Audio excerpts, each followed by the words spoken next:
Hello, fellow engineers. Lieutenant Commander Zaflo reporting for duty once again. We're back. And today I have to show you here my own station. I guess I placed second place in the UESC build contest number 43. And I'm pretty stoked to tell you about it. And do a quick little review of my own station, I guess. I mean, I'll put it right in my workshop. It'll help my workshop a little bit. It's pretty cool. As you can see, there is a very large opening on the side. That's where my torpedoes come out. I know it inside and out, so it's a little unfair to review my own station. Like, I guess I could say, exquisite details, nice bodywork. I like the gray actually came out really light after the update. Yeah, it was dark. I don't mind this kind of pale version, it's fine.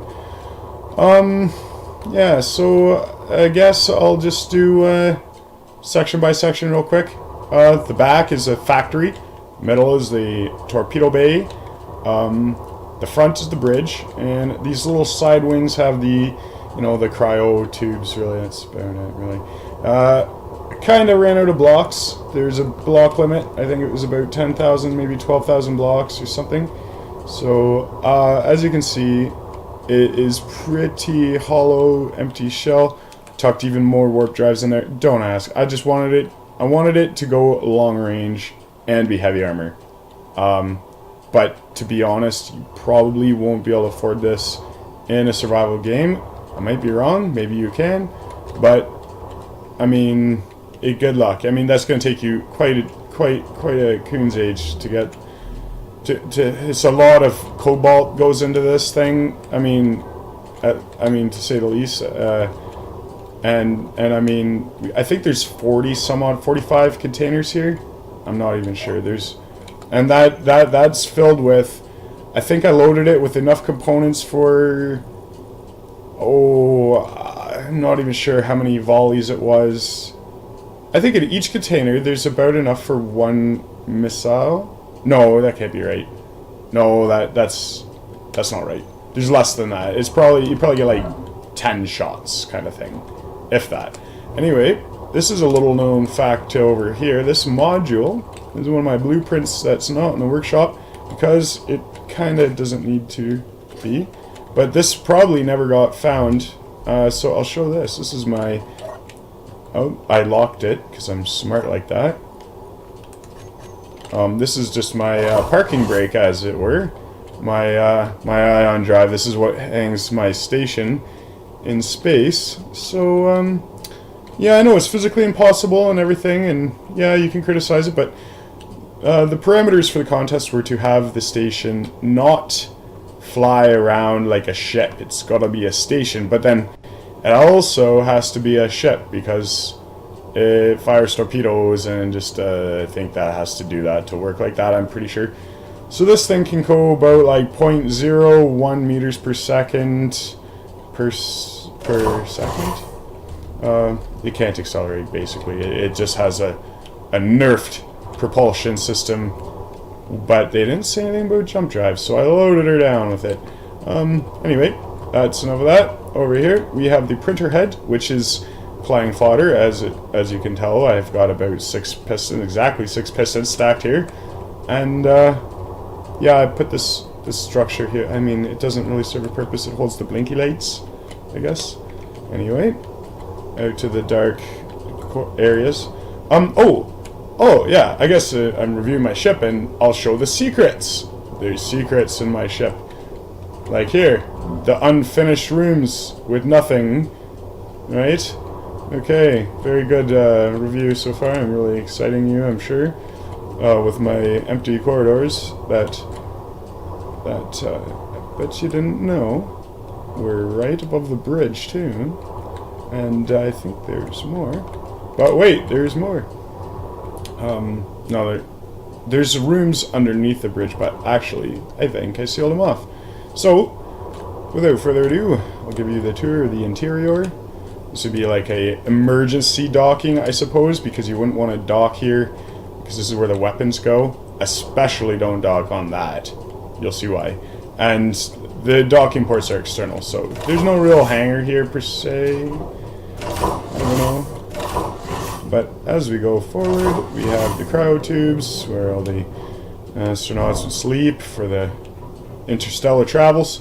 We got the programming block that I think this is Whip's missile launch, fire thing. It launches the missiles. I'll do a demonstration shot. This is no messing around here, folks. This is precision bombing here. I've used Whiplash's optically guided missile script, and I've tweaked it just with its built-in settings, so that once you fire, once that happens, it just goes where it was aimed at. There's no tow missile behavior. It just launches immediately. Immediately after a very lengthy printing process, which we don't have to sit in the control seat for that. We can get out and observe. And come over here, watch this printer head very slowly make its way to the merge block. Yep. Any day now.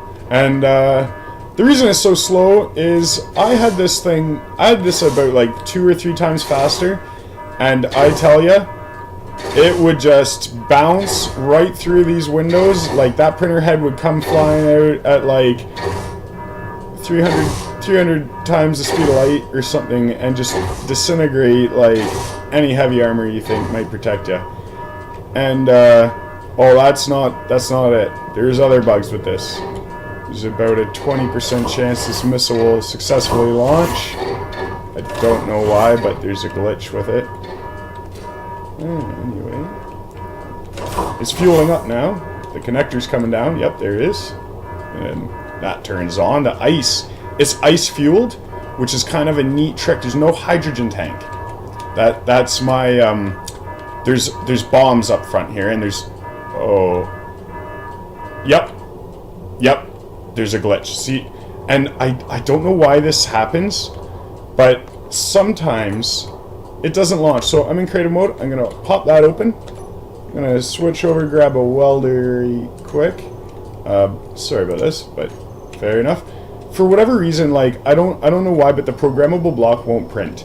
It fails to print sometimes. So printing it quick, and then it immediately launches. Once you print that, it just wakes it up and it fires a detached sequence, and right from now on it's autonomous.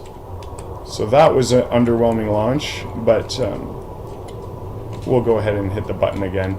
Wonder if I can just I can actually just do it from here. Little pro tip: you just want to get over here, go to initiate firing sequence, I guess trigger it. Okay, that's cool. Now I'm gonna space master my way down to the base. The base.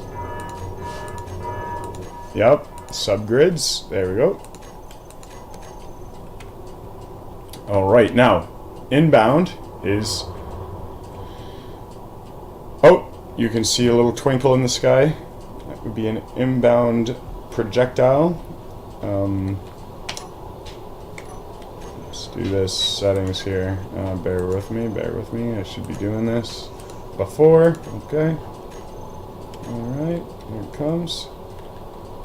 It's in the stratosphere. Maybe I'm gonna see what it's like from inside, just for this first impact. I've got footage. I've got footage of the outside, so I'm gonna be like, oh, I'm a space pirate, just being a space pirate. Gonna open a door if I can find the button. Oh yeah, just another day at the office, being a space pirate and all. Just gonna go in here. Okay. I think I might be too late for that. Oh, that's spectacular.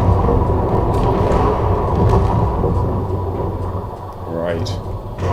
Now this thing isn't exactly a semi-automatic. It's not a repeater, that's for sure. It's going to be about a minute before another impact. So Maybe I'll cut it here and I'll just spare you that because it's gonna hit basically right. It's gonna hit this one, and it'll be the exact same thing over again. If in fact it even is. Oh, that's spooky because I can't even see it. It could be anywhere. Oh, I see it.